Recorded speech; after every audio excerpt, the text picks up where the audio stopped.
Hi, మీకు మొన్న ఒక స్కీమ్ లాంచ్ అయింది. ఇది ఎలక్షన్ తర్వాత లాంచ్ అయినటువంటి దాదాపు వార్తల్లో నిలిచినటువంటి పెద్ద న్యూస్ ఇదే. తెలంగాణకు సంబంధించినటువంటి గవర్నమెంట్ పథకాలలో ఒక స్కీమ్. సో మీకు గ్రూప్ 2 వాళ్ళు బాగా చూసుకోండి. కాటమయ్య రక్షణ కవచం పేరుతో దీన్ని పెట్టారనమాట. ఇది గీతా కార్మికులకే వస్తుందన్నమాట. సో గుర్తుపెట్టుకోండి, మొదట్లో మొన్న ఆదివారం 500 మందికి చేసిర్రు. సో ఒక్కో కిట్ ధర మీకు 10,000 దాకా ఉంటుంది. ఐఐటి హైదరాబాద్ ఏమో దీన్ని ధృవీకరించింది. ఓకే, మంచిగా సేఫ్టీ ఉందని చెప్పేసి.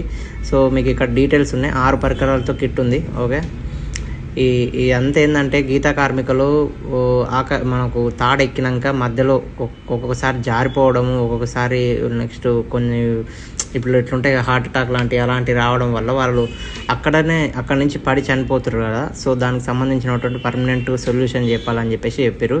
ఈ స్కీమ్ యొక్క పేరు కాటమయ్య రక్షణ కవచం. ఓకేనా, ఈ స్కీమ్లో మొత్తం 6 పరికరాలు ఉంటాయి. తాడు, క్లిప్పులు, handle, sling bag, leg loop లాంటివి ఉంటాయి అన్నమాట. సో ఇక్కడ చూపించారు కదా, ఇవి అదనమాట. ఇది మెయిన్గా దీన్ని గుర్తుపెట్టుకోండి. ఎక్కడ ప్రారంభించారు అనేది గుర్తుపెట్టుకోండి. రంగారెడ్డి జిల్లా అబ్దుల్లాపూర్ మండలం దగ్గర లష్కర్గూడ. ఓకే, ఊరు పేరు లష్కర్గూడ. సో ఈ లష్కర్గూడలో ఇది స్కీమ్ అనేది ప్రారంభించారు అనమాట. సో ఇది ఎలక్షన్ తర్వాత జరిగినటువంటి మొదటి స్కీము. ఓకే, చాలా ఇంపార్టెంట్.